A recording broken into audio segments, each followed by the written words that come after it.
Baik. Bermula sejahtera itu dalam seorang, bermula ikhlas itu wara' dan gemar dalam taubat, dan kaya itu dalam memadakan dengan yang sedikit. Subhanallah ya. Bermula sejahtera itu di dalam seseorang. Yang nama sejahtera itu ada dalam seorang, bukan zahirnya. Sejahtera daripada aib-aib, itu namanya sejahtera. Tidak rakus dunia. Sejahtera, junjung perintah Allah. Sejahtera, tahu Allah Maha Besar. Itu sejahtera. Kalau zahir nampak sejahtera tetapi imannya tidak sejahtera, itu tak sejahtera. Jadi sejahtera tu benda yang di dalam, selamat sejahtera. Kalau tidak, tak sejahtera. Nampak zahir, anak sejahtera, anak stable, tak stable. Tak stable. Kenapa? Tidak sejahtera. Dalam tak sejahtera. Dalam tu keimanan ya. Keimanan. Lubuk kalbu tu sejahtera. Termasuk apa pun yang dalam tu yang sejahtera. Kalau walau zahirnya sejahtera, dalam tak sejahtera, tak sejahtera. Sembahyang 5 waktu, baik sembahyang dengan berjamaah. Hati tak ikhlas, tak sejahtera. Dalam tak sejahtera ya. Baik. Ceramah, umpamanya sekarang ni saya ceramah. Zahirnya sejahtera, zahir sejahtera. Saya bilang, tuan-tuan, jangan tahdir kuliah ya, biar kita dapat fadilat, biar kita dapat pahala. Hadirlah beramai-ramai biar kita mendapat mati dalam betul ilmu. Sejahtera tak? Zahir sejahtera, batin tak sejahtera. Maksud cakap begitu biar apa? Biar kuliah aku ramai orang. Biar kuliah aku nampak apa benda tu, tak sejahtera. Yang nama sejahtera tu yang di dalam. Dalam tak sejahtera, maka tidaklah sejahtera. Ya. Nama sejahtera tu yang dalam seorang. Ikhlas itu di dalam wara'. Ikhlas maknanya dalam wara'. Kerana Allah Ta'ala semata-mata. Jadi maka dipilihnya tu dengan sebaik-baiknya. Wara' tu apa tuan-tuan sekalian? Sebut tentang wara'. Ya, itulah pegangan Tariqah Al-Ba'alawi. Kita ni tarikah apa ya?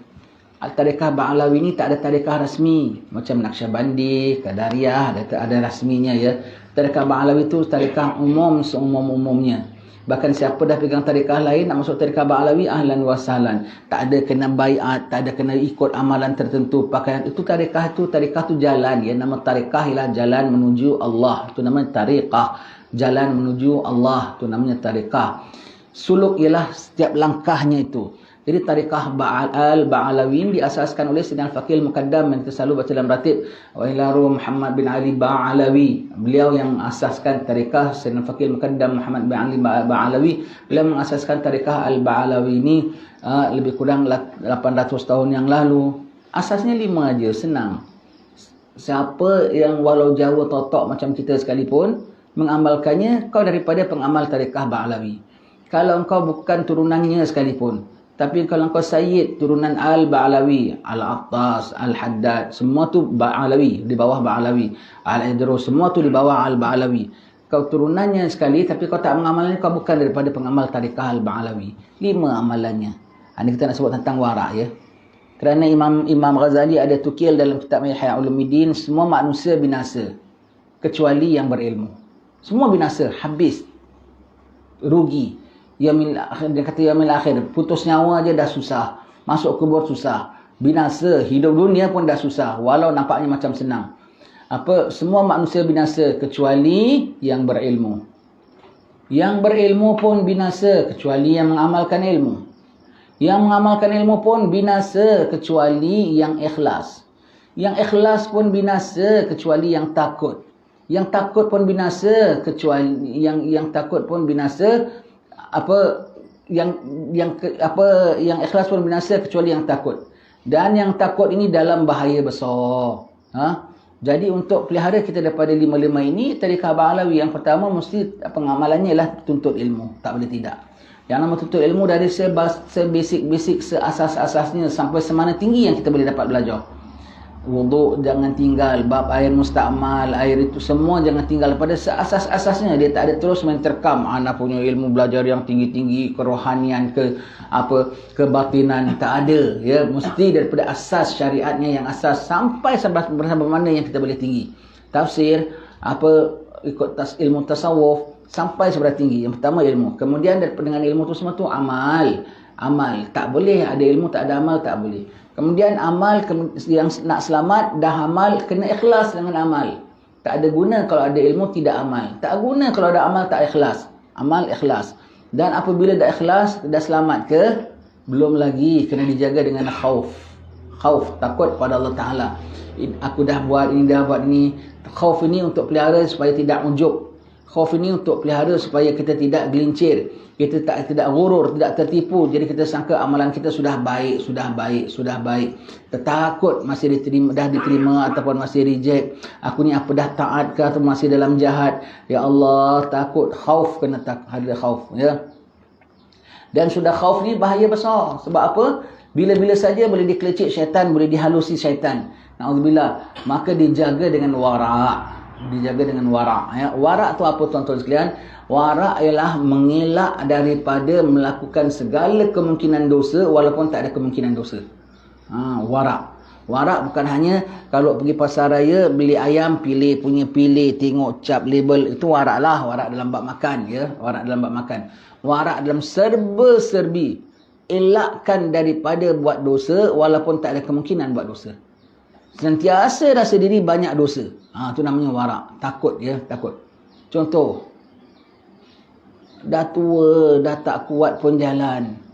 Tapi dengar orang ada merompak bank, berlindung, ya Allah, berlindunglah, jangan aku jadi rompak bank. Dah tua gitu, dah umur 77, kuat nak rompak bank, nak pergi bank pun tak tahu. Itu pun takut kalau aku jadi perompak bank. Dia tak rasa selamat. Dah kahwin, dah ada isteri, dah ada anak, sejahtera, dah jadi ustaz. Tetap dengan orang perempuan tak sembarang cakap. Jauh, tak ada perlu, jangan cakap. Wara', berdinding jauh. Padahal dah ada isteri, dah selamatlah, dah sejahtera, dah bahagialah namanya, ya. Bukan masih orang-orang bujang-bujangan begitu, ya. Elak dengan orang perempuan jauh batas. Begitu, itu namanya wara'. Itu namanya wara', ya. Wara'. Kalau dalam bab pemakanan pun kita bilang wara'. Ada yang baik, kita pilih yang baik. Beza wara' dengan was-was.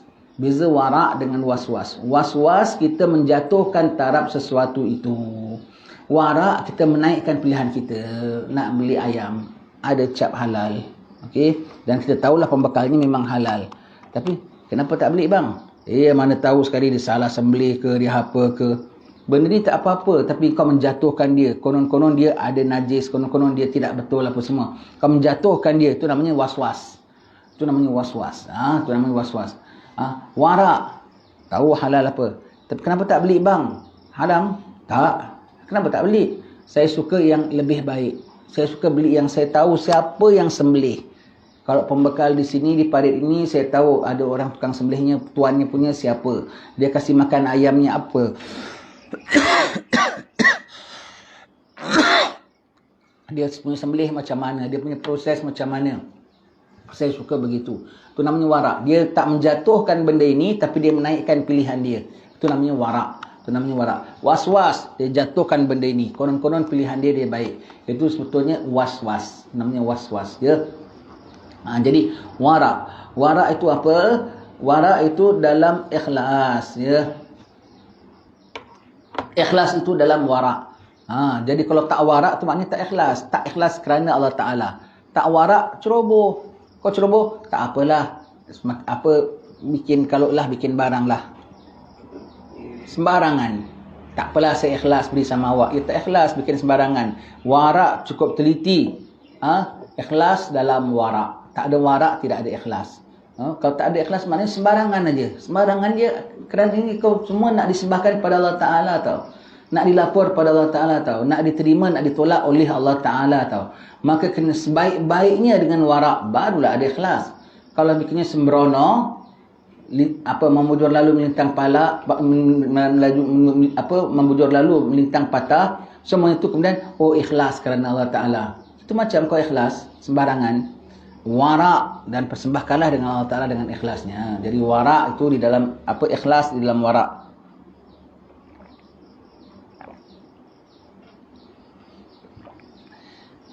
Dan gemar itu di dalam taubat.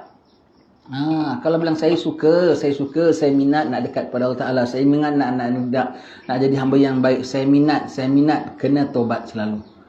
Kena taubat selalu, itu namanya gemar, suka nak taat pada Allah Ta'ala, suka nak kebajikan, kena taubat selalu.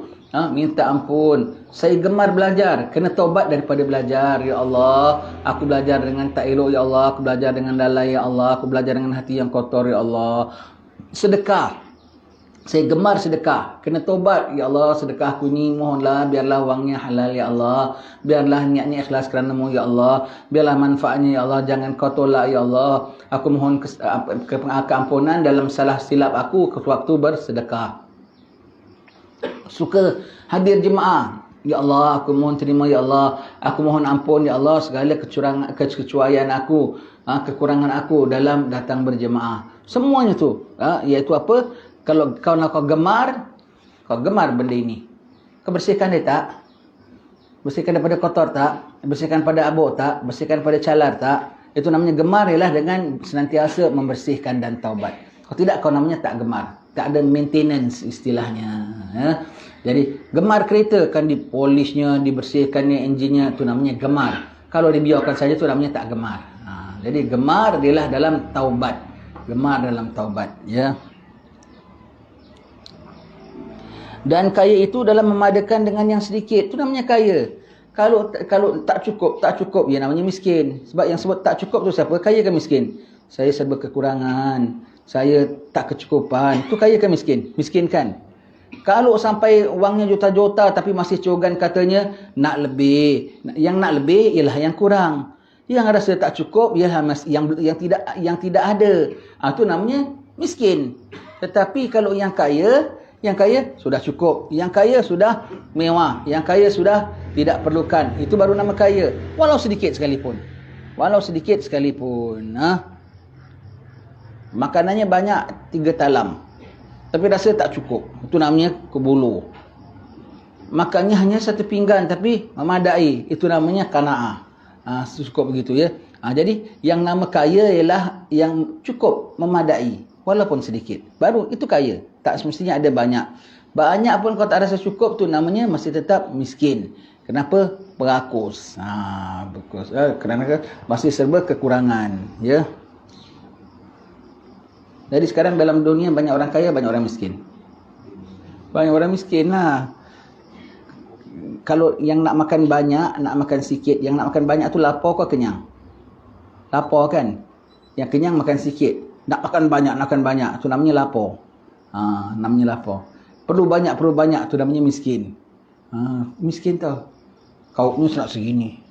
Kalau yang kaya, segini sudah cukup. Saya kaya, sikit dah cukup. Tapi kalau nakkan banyak tu namanya miskin. Tak sedar tau kan dia kaya. Tapi sebetulnya hakikatnya dia miskin. Kalau betul dia kaya, dia dah cukup lah. Apa dia dah cukup. Tu namanya miskin. Nak banyak, namanya miskin. Saya orang kaya. Ya. Kata kau. Sebetulnya kau miskin. Begitu ya. Seram ya. Ada orang gelarannya orang kaya ya. Orang kaya Fulan. Siapa? Kalau cari saya di kampung, pergi kasih nama saya. Tanya saja, di mana rumah orang kaya Haji Saleh? Oh, orang kaya. Seramnya. Maha kaya Allah Ta'ala. Aku sebut kita orang kaya ya. Seramnya ada orang, kalau title tu memang lain lah ya. Ini kalau gelarannya. Itu kedudukan ada title tu lain. Itu kedudukannya ya.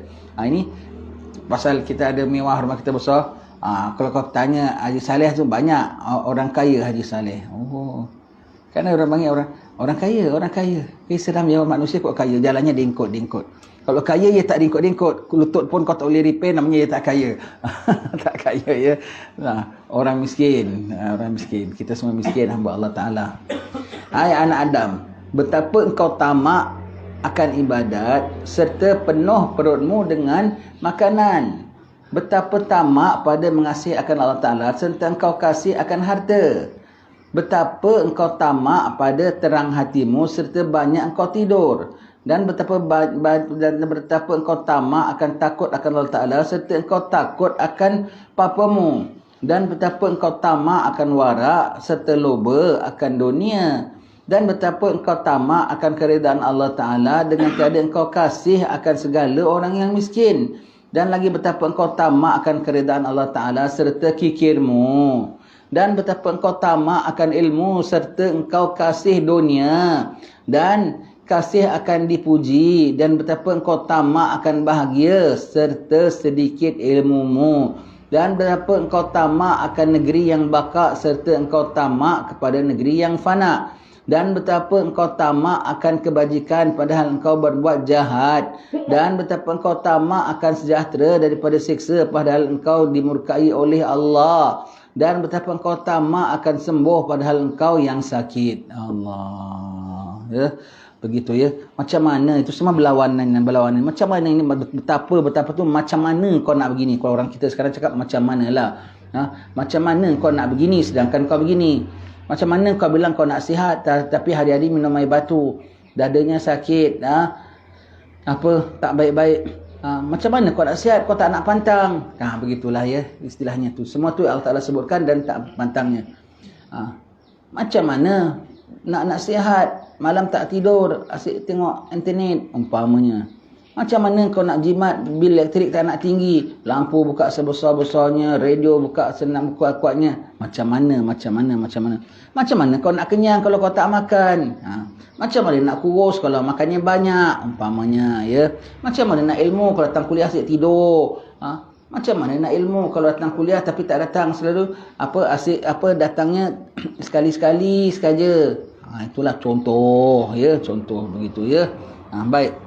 Betapa engkau tamak akan ibadat serta penuh perutmu dengan makanan. Kalau perut penuh makanan tak banyak ibadat. Perut kalau makan banyak ya tak banyak ibadat, tak dapat banyak ibadat. Kerana kesan pada banyak makan salah satunya tak enak buat ibadat.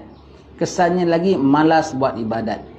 Malas buat ibadat. Jadi kau tak boleh banyak makan, tak boleh banyak nak buat ibadat kerana banyak makan. Macam mana kau boleh terbuat tarawih kalau bukan kau kenyang-kenyang? Senang cakap ya. Baik begitu ya. Dan berapa tamak pada mengasihi akan Allah Ta'ala serta kau kekasih akan harta. Kalau kasih pada Allah Ta'ala tak boleh kasih pada harta. Habis macam mana nak keperluan? Serah pada Allah Ta'ala. Itu namanya kasih pada Allah Ta'ala. Kasih pada Allah Ta'ala iaitu percaya Allah Maha Kuat Kaya. Kasih pada Allah Ta'ala percaya Allah bantu. Percaya Allah yang memenuhi. Itu namanya kasih pada Allah Ta'ala. Kalau kau sudah bergantung dengan harta, kau minat harta, maknanya kau tak kasih pada Allah Ta'ala. Harta saja pergantunganmu, harta pula jadi kebanggaanmu.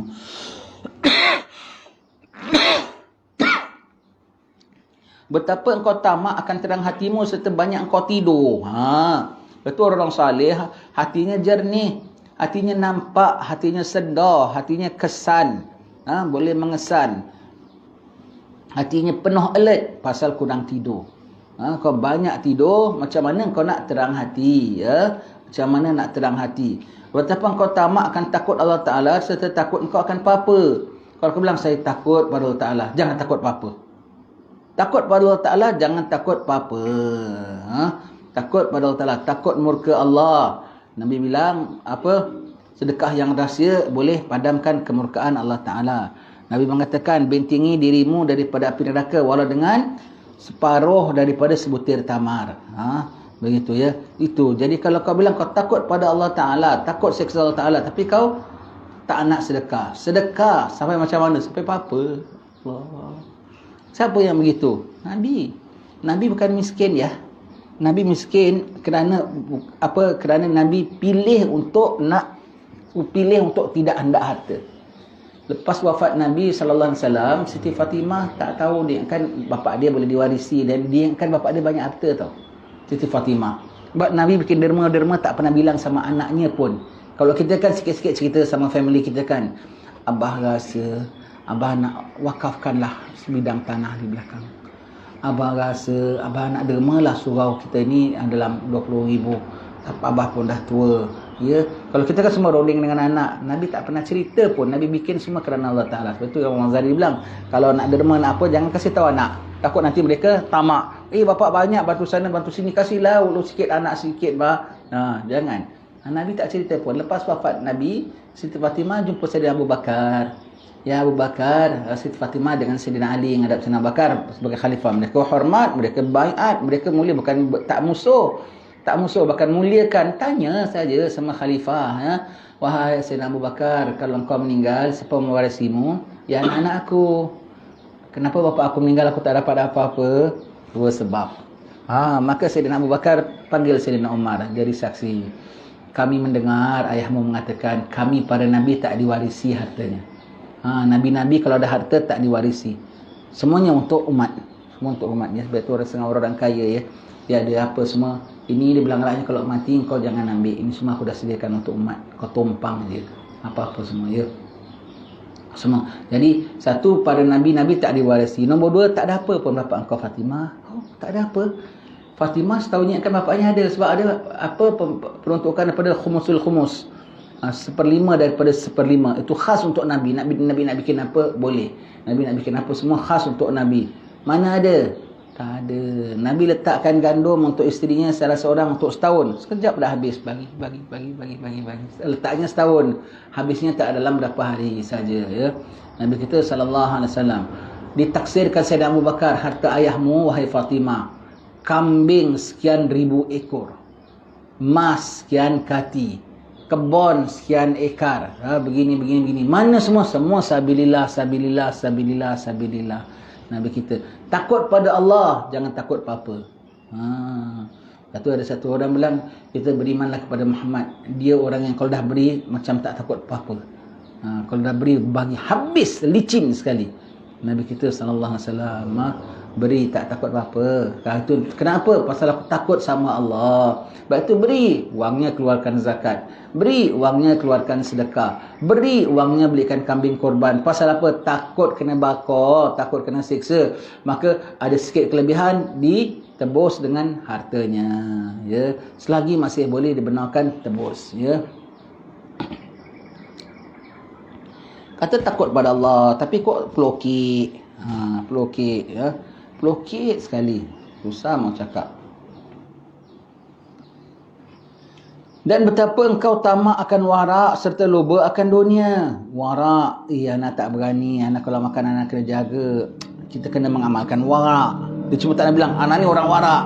Dia tak bilang, kita kena mengamalkan warak. Ya, konon. Kau cinta dunia? Warak ni pun macam-macam. Yang ada orang warak, zuhud. Yang ada orang pada makanan. Kereta tak warak pula. Warak pada nak beli ayam. Gaji ke office tak warak pula. Segala komisen pun kau telan. Kerja curi tulang. Tu namanya tak warak. Tentang makan aja. Anak tak sembarangan. Ya. Habis duit masuk poket kau sembarangan. Tu namanya tak warak tu namanya ya. Macam mana kau bilang kau warak serta kau kasih akan dunia. Kalau kasihkan dunia, enak pun ditinggalkan demi warak.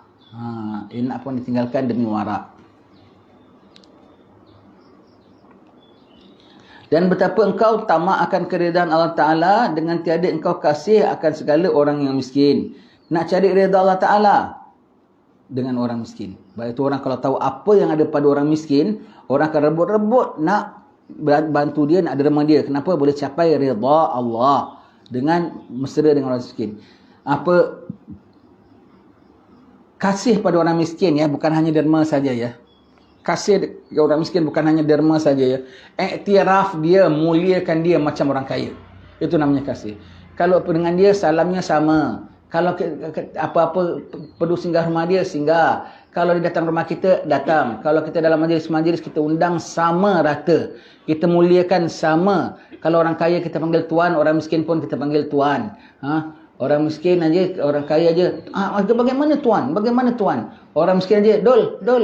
Tuan dol. Panggilnya kalau gitu. Kalau kau tak nak, orang kaya pun kau panggil mat juga. Mat. Orang miskin kau panggil dol. Jadi kalau kau nak orang kaya kau panggil tuan, orang miskin pun kau kena panggil tuan. Begitu ya. Sama rata ya. Orang kaya, orang miskin. Taruhlah contoh. Muliakan orang miskin. Duduk makan dengan dia sama-sama. Ambil berat hal ihwal dia. Muliakan dia. Selalu kita bawa contoh. Kita tengah nak bikin maulid lah. Pasang bangsal, pasang stage, pasang apa. Tak tahu ada satu orang kaya datang. Dengan keretanya. Kita sambut tak? Bukan main punya sambut. Tuan jemput masuk tuan. Jemput duduk. Ambilkan air. Bagaimana tuan perjalanan tadi? Tak jam, tak apa semua. Terima kasih tuan datang ya. Ni kita tengah pasang-pasang. Cuba tuan tengok. Boleh tak pentas ni begini-gini? Terima kasih. Baik tuan kasih idea. Syed lagi datang Wak Dul. Dengan basikal. Dah sudah datang. Jemput datang. Sama kau punya sambut. Tu baru kau muliakan orang miskin namanya. Sama kau muliakan orang miskin. Wak Dul tak tengok pun. Silap-silap kau. Wak Dul, tambahkan air Wak Dul. Lambat pula datang. Dia marahnya Wak Dul dia. Wak Dul datang kau sambut. Abang Dul, jemput sini Bang Dul. Sini. Susah payah Bang Dul, pernah naik basikal Bang Dul. Allah, tak kasih tahu budak-budak ambil tadi. Sama-sama dudukkan sebelah. Kau tuang di air, orang kaya tu tengok, aku disamakan. Aku disamakan, ya. Aku muliakan kau dan dia pun aku muliakan. Sama. Tadi tuan dah kita minta tengok pentas. Awak Dul pula tengok tempat ni Wak Dul. Macam mana? Boleh tak Wak Dul? Sama. Dia kau muliakan, dia pun kau muliakan. Sama. Bahkan tengah majlis orang-orang alim, orang kaya iri hati dengan orang miskin. Iri hati dengan orang-orang miskin. Kerana orang miskin dapat ekstra kemuliaan. Kerana miskin. Ada satu orang, dia tidur, dia bermimpi. Rasulullah tengah bersama dengan sekumpulan orang-orang miskin. Turun malaikat daripada langit, bawakan air cuci tangan. Nak kasih jamuan pada mereka. Dia tengok, dia pun tumpang nak ulur. Malaikat bilang, tak boleh, kau kaya. Ini semua miskin. Termasuk Nabi pun miskin, ya. Dia mengarak-mendayu sama Rasulullah. Ya Rasulullah, hamba pernah dengar Tuan hamba mengatakan, Al-mar'u ma'aman hab, seorang tu akan berserta dengan orang dikasihi. Walaupun hamba kaya, tapi hamba sayang orang miskin. Ini sekarang orang kaya merayu nak bersama dengan orang miskin. Tapi hamba sayang orang miskin, hamba muliakan orang miskin. Disebutlah macam-macam. Rasulullah tengok malaikat, signal, izinkan. Jadi, kaya siapa? Terus senang cakap. Kita bilang, kalau bergelar orang kaya tu seram lah, ya. Tapi kita ni sejumlah status kita sejumlah kaya. Asal tak terima zakat tu namanya kaya lah. Terkaya dengan hartanya ataupun terkaya dengan pemberian orang. Tak kira kaya lah sekarang. Maka jangan pandang orang miskin itu hina langsung. Sama saja. Bahkan untung kau tak banyak hisab kau yaumil akhir. Jadi macam mana nak dapat redha Allah Ta'ala kalau tak muliakan orang miskin? Sedikit tak hina kerana dia miskin. Sedikit tak hina kerana dia miskin. Siapa bilang kita mulia kalau kita kaya? Betul lah, ya. Betul tau. Kau tengok, ya, kalau campur gaul, ya. Tak semua orang kaya elok tau. Tak maaf, jangan marahi orang kaya, ya. Yang ada sombong, ada tak arti tata krama pun. Kalau duduk masuk dalam majlis kenduri, masih macam berusaha masuk kampung. Sebab dia bagaimana biasanya seminar. Biasanya convention. Jadi kalau masuk majlis-majlis ini kekoknya, padahal bukan budak muda-muda lagi tau, dah tua juga.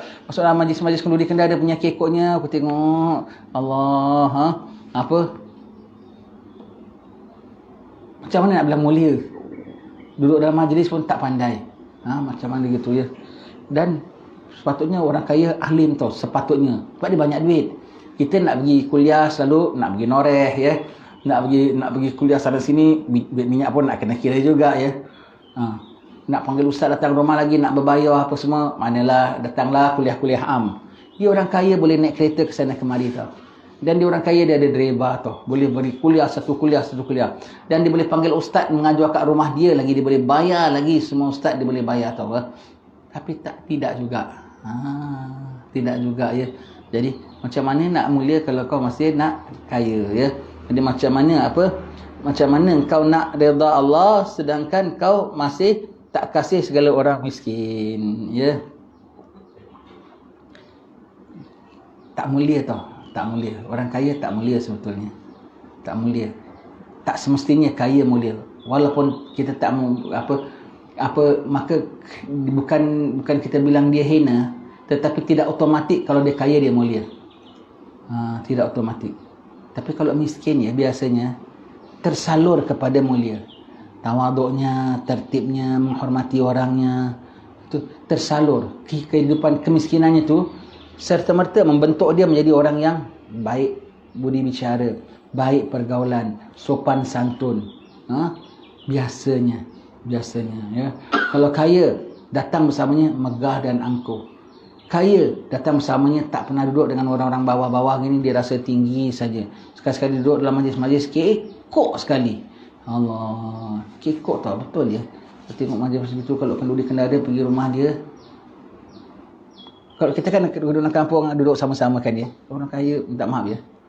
Dia duduk kat pojok, dia tengok orang. Dia sukalah orang datang rumah dia, tapi nak layan pun tak pandai. Kekok sekali aku tengok. Kesian, ya. Kesian. Jadi bukan kaya je mulia, ya. Kadang-kadang tak mulia, pasal tak tahu bercampur gaul. Dan lagi betapa kau tamak akan keridaan Allah Ta'ala serta kikirmu. Nak cari redha Allah Ta'ala, janganlah lokek, kikir, ya. Dan betapa kau tamak akan ilmu serta kau kasih akan dunia. Kalau kasih akan dunia tak boleh ilmu. Sudah tentu, ya. Ilmu kena zuhud, kena rendah diri, tidak boleh bangga. Sebab ilmu akhirat, Sayyidina Umar bilang, kalau kau tengok orang melimpah-limpah dengan dunianya, kau janganlah belajar dengan dia, mentohmahkan agamamu saja. Tuan guru tapi hebat, kaya, grand, wah, tak sesuai, tak sayugianya. Macam mana kau nak banyak banyak ilmu serta kau kasih dunia? Tak boleh. Dunia dengan akhirat macam madu. Dunia macam akhirat macam madu. Kau lebihkan ini, yang ni pasti kurang. Kau lebihkan yang ini lagi lari pada kau. Kau lebihkan isteri yang ini, isteri yang ini merajuk. Kau lebihkan isteri ini merajuk. Tak boleh tidak. Dia dua-dua macam bermadu, kata Sayyidina Ali. Ya. Kalau tak faham macam mana cakap kita ni, kahwin dua. Nanti baru kau faham. Saya tak faham lah macam mana Ustaz cakap macam orang ada dua bini merajuk. Saya cuba nak faham, tak faham. Kahwin dua lah. Abang perlu kahwin dua lah. Sebab kadang Ustaz contohnya abang tak faham lah. Tak ni lah ya. Begitu ya. Baik. Suka akan dunia dan kasih dipuji. Bukan orang alim suka dipuji ya. Tanda suka dipuji ialah takut dikeji. Patut cakap apa cakap, ikut syarak hukum Allah Subhanahu Wa Taala. Kalau kau tanda suka dipuji lah takut dikeji. Ini kau cakap ni orang kadang tak suka ni. Suka tak suka daripada Allah Taala. Kau kena cakap. Lillahi Ta'ala ikhlas. Cakap pun bukan pasal nak attack orang. Cakap pun bukan pasal nak cela orang. Cakap pasal Allah suruh sampaikan kepadamu. Cakap. Ya. Jadi suka dipuji itu bukan ciri-ciri orang alim. Iaitu apa? Tanda suka dipuji, takut dikeji. Termasuk kau menutupkan ilmu tau, menutupkan kebenaran tau. Kalau kau tak nak cakap yang betul. Baik. Betapa kau nakkan negeri yang baka serta kau tamak negeri yang fana. Kau nak kekal ke akhirat tapi kau tamak dunia. Boleh? Dia tak boleh. Ya? Dan betapa engkau tamak akan kebajikan padahal engkau berbuat jahat. Nak buat kebajikan tapi buat jahat. Kuliah rajin. Tengok TV gambar haram rajin. Gambar haram tu apa? Segala perempuan haram kau pandang. Dan kebajikan padahal engkau berbuat jahat, dan betapa engkau tamak akan sejahtera daripada siksa padahal engkau dimurkai oleh Allah. Barang dijauhkan api neraka tapi buat amalan api neraka. Mudah-mudahan dapat husnul khatimah, kesudahan yang baik, tetapi sepanjang hidup tak baik. Dia kalau nak baik ujungnya, pangkalnya kena baik. Pangkalnya pertengahannya tak baik tapi minta ujung yang baik. Ujung yang baik diminta. Perjalanan yang baik diusahakan. Pertempuhan yang baik, menempuh hidup dengan cara baik, itu kau punya bahagian. Kau kena usahakan. Nanti tentang mati dalam penghujung yang baik, itu Allah Ta'ala punya ketentuan. Macam mana kau nak penghujung yang baik tetapi pangkal dan ketengahnya semua kau tak baik? Susah. Macam mana kau nak sejahtera daripada siksa padahal kau dimurkai oleh Allah, buat perkara-perkara yang mungkar. Dan betapa engkau tamak akan sembuh padahal engkau sakit. Macam mana nak sembuh kalau engkau senantiasa tak pantang? Nak sembuh daripada penyakit hati tetapi ada iri. Macam nak sembuh daripada unjub dan riak tapi suka pamer. Kau sakit. Macam mana nak ada sifat-sifat mahmudah kalau masih ada sifat-sifat mazmumah? Itulah macam mana nak sembuh kalau kau masih sakit. Wallahu alam bisawab. InsyaAllah akan kita baca pelajaran yang ke-20 pada pertemuan yang akan datang. Bismillahirrahmanirrahim. Wassallallahu ala sayyidina Muhammadin wa ala alihi wasallam. Alhamdulillahirabbil alamin.